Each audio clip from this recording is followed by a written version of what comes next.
Alright, this is the main salon nav station. There's quite a bit of space underneath the nav table. We've been able to fit a portable generator under there, as well as our ditch bag.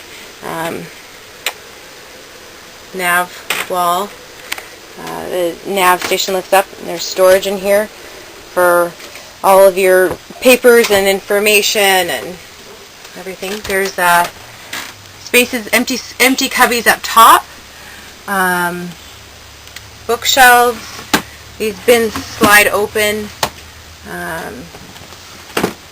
for storage, CDs, those kinds of things. All the seats, let me give you a close-up here of the upholstery. The upholstery is all in really good condition.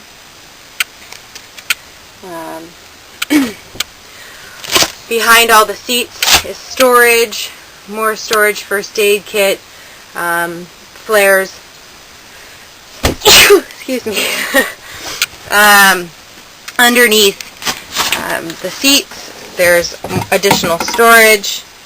This boat actually has quite a bit of storage. You can see there's two of the batteries are back under this seat, and then this is all storage in here. This is a big hiking backpack. Okay, if we turn, so main salon, the V berth is up here. Other side, there's the dinette side. There's similar cupboards to the other side. We keep food in here. More room for books. More empty spaces above. We'll put food up there and stuff when we're provisioned heavily for long passages. There's more storage back behind. This storage bin actually goes fairly deep back there. There's additional storage underneath these seats as well. You can see the table. On this side there's a 6-gallon water heater. After you run the engine, you'll get hot water from the water heater, or you can plug into shore power and turn on the water heater and get hot water that way. But this water heater goes from here to the back of the dinette, and I'm here in the hallway. So go ahead, put that back on for me. Thank you. The table lifts up and locks, and so you can actually seat 2 or 3 comfortably on the settee, and another 3 or 4 around the dinette. It does get a little cozy with that many people, but it's definitely doable, and we've had that many. And if we turn around here, we'll get the galley. Double stainless steel sinks. There's a cubby spot here. Here's the sinks. We have a Brita water filter on for the Mexico water. There's a storage container here for wine or whatever you like to put. Alcohol, or we have syrup and olive oil. Space down in here for dishes, coffee cups, mugs, plates, more plates, and we have bowls here. So there are 4 cubbies along the galley here. These open up. We use these for food storage.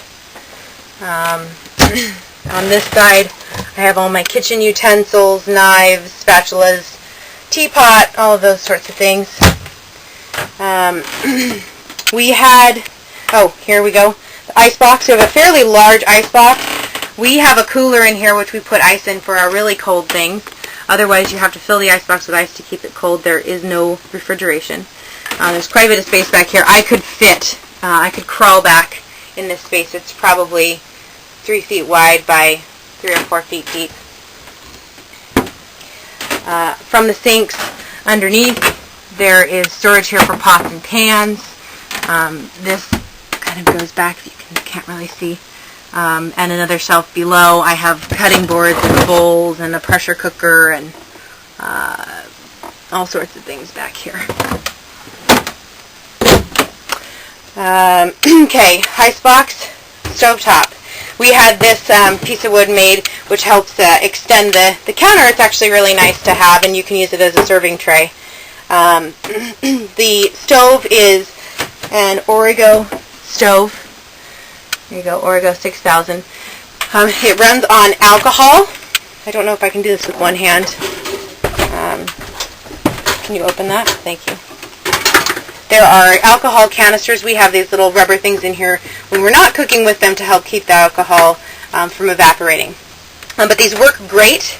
I've been able to make everything I've wanted to. We even made a turkey in the oven at Christmas time. The oven is down below. It also has its own alcohol canister, which is down here. And you control the temperature by allowing a certain amount of flame to come through. It's small, but again, I did fit a turkey in here. I've made lots of cookies and bread and all kinds of things in here. It's very easy to get it up to 400 degrees to cook just about anything you want. From here, if we go back, this is the aft berth. We have a queen-size memory foam on this berth that we did not have to cut down, so it's essentially a queen-size bed. There's a window. This window does not open, but there is a shade. There's shades on most of these big windows here, so this would lift up, and you can get shade. There's a storage cubby. And then this window actually leads into the cockpit. So if somebody was at the wheel, you'd be able to see their feet from here. But this window opens, so you get some airflow back in the aft berth. The aft berth is extra long. It goes from one side of the boat all the way to the other. So there's a closet rod back here. And we have clothes hanging. We have bin with extra winter clothes in it, blankets. Back behind there is the spare cushion that goes on top of the dinette table in case you wanted to lower that and turn that into a berth for someone. We also have some camp chairs back there, so there's a lot of space back beyond where your feet would be. We are both, well, Luke is about 5'9", and we have plenty of room for our feet. If you were 6 foot, you'd probably maybe not want to have quite so much stuff back there, but there's lots of room back here.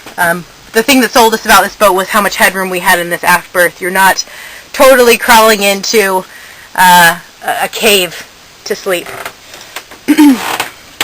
From the aft berth, this is where the engine is and the stairs coming down into the cabin. We have this door will come off. There's one view of the engine. I can take the stairs off and back up here.